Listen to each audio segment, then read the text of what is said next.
Welcome, dear soul.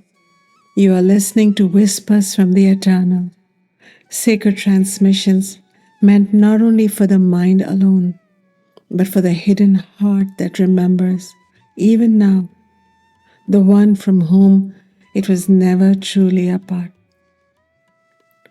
I am Acharya Shunya, and it is my joy to walk beside you for a while, as together we remember the vast, shining reality that lives within and beyond all things.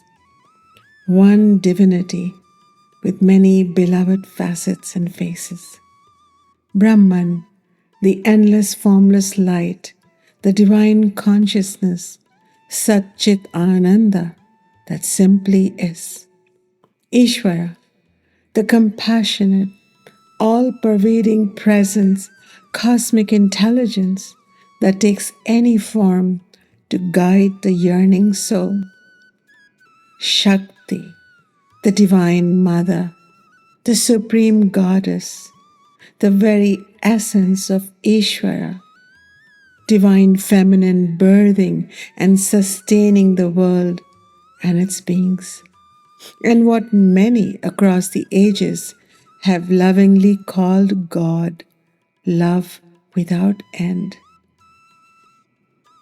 These whispers are not merely teachings, they are invitations from my soul to yours to remember that your heart has always known the way home. You are not separate. You are not forgotten. You are not alone. May each word awaken the silent knowing already alive within you. Let us begin.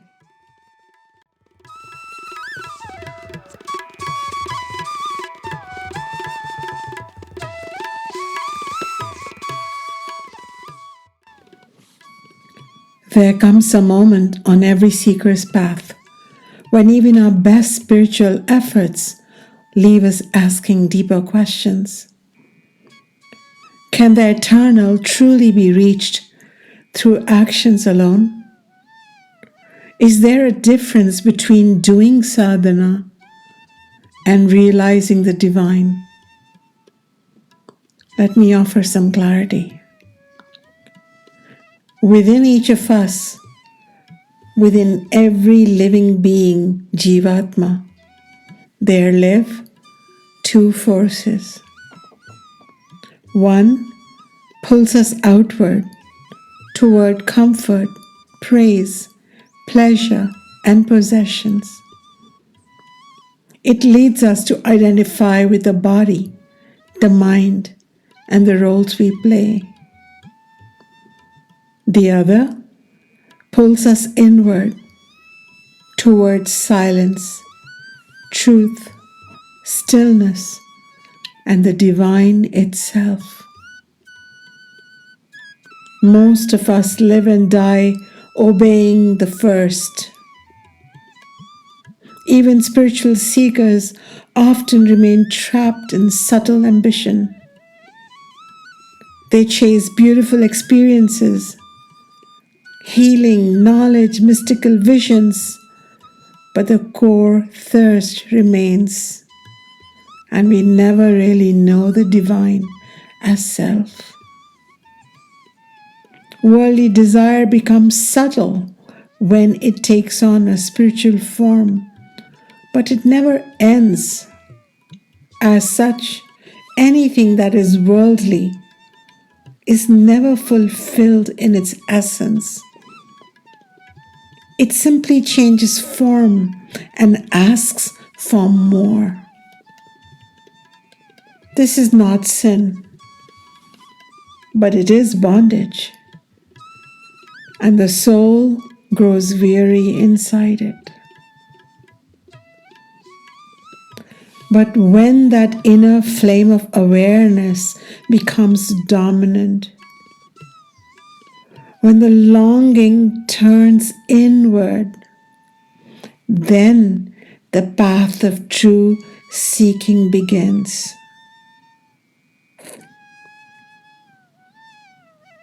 The Vedas describe two disciplines for realizing the divine. The first, seeking God with support.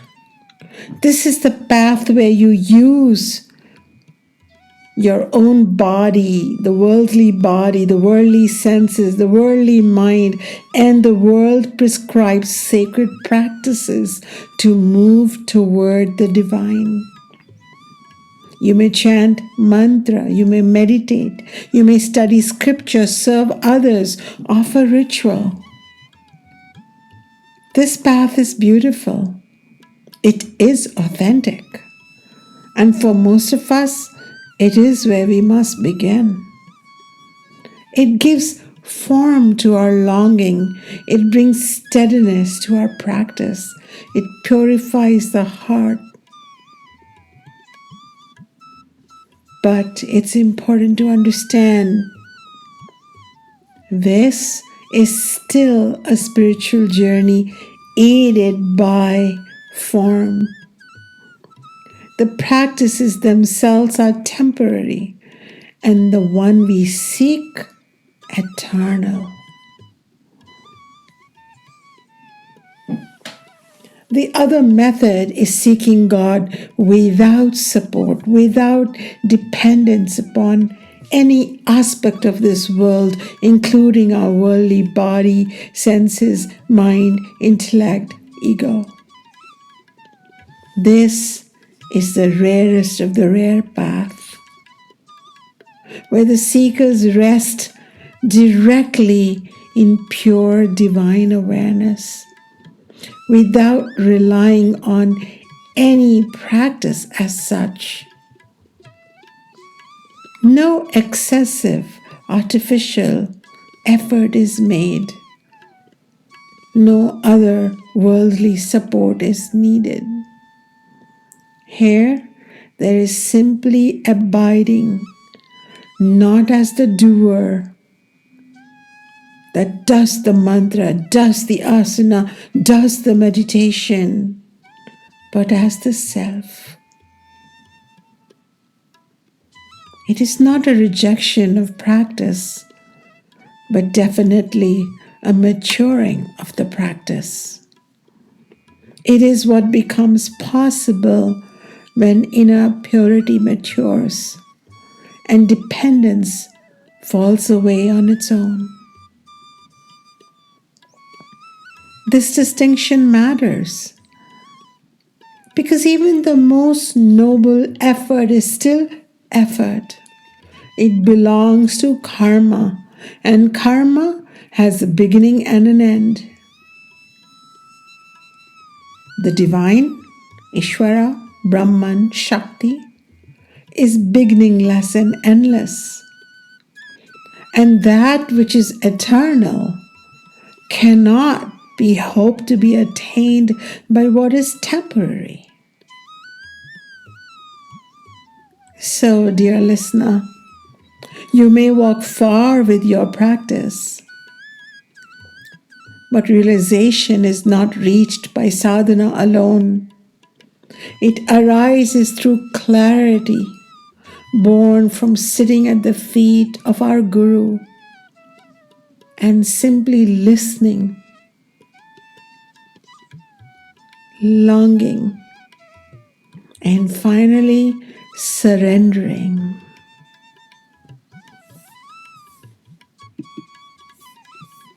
As the Bhagavad Gita declares in chapter 6, Yatro paramate chittam niruddham yoga sevaya yatra chevat manatmanam pasyanatmani tushyati.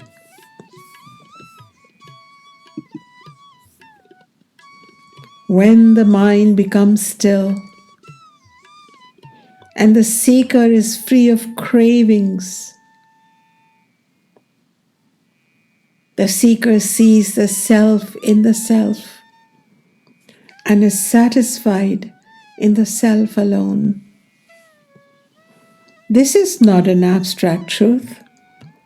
This is a real possibility for you, for me, for every seeker, for every soul. We begin with support. We grow in discipline. We deepen in sadhana, and yet one day the support drops away, or the need for those supports drop away, and only God remains. Therefore, one path, the beginning path, is always with support. But then be ready for the path that has no dependence. Both are real, but we must understand the difference.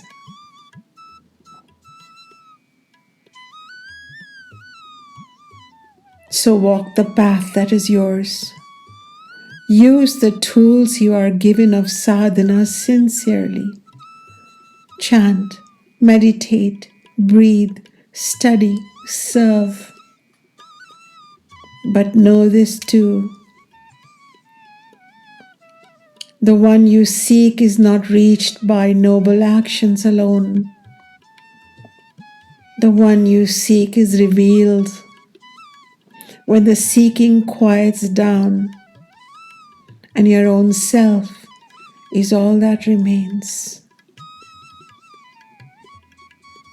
No karma, howsoever pious, holy, will carry you to the edge of the eternal, but longing will, listening will, love will.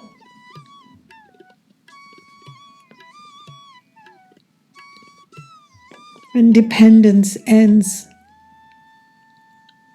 and attention deepens, the awareness becomes still. The beloved reveals herself as you, the higher you, the true you, the divine you.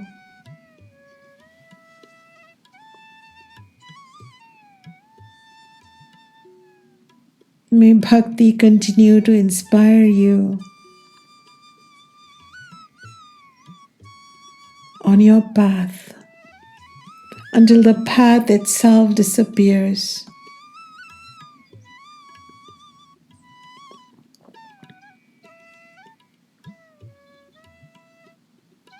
And only you alone are face to face with the one you had sought.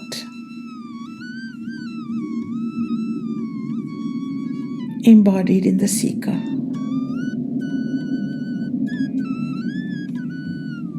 If you have been listening to these silent whispers and something in your heart has stirred a quiet longing, a gentle yes, a desire to remember more deeply, then come walk this path with others who feel the same. Greetings, this is Acharya Shunya. I invite you to join me in the Vedic Study Circle, a sacred space where we contemplate the wisdom of the Upanishads, Bhagavad Gita, Bhakti Yoga, Karma Yoga, Jnana Yoga, Upasana Yoga, beautiful pathways to the eternal self, not as concepts, but as living truth. There are no requirements, no fees, only sincerity.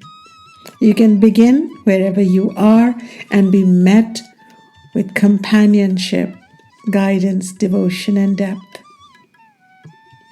You are welcome here.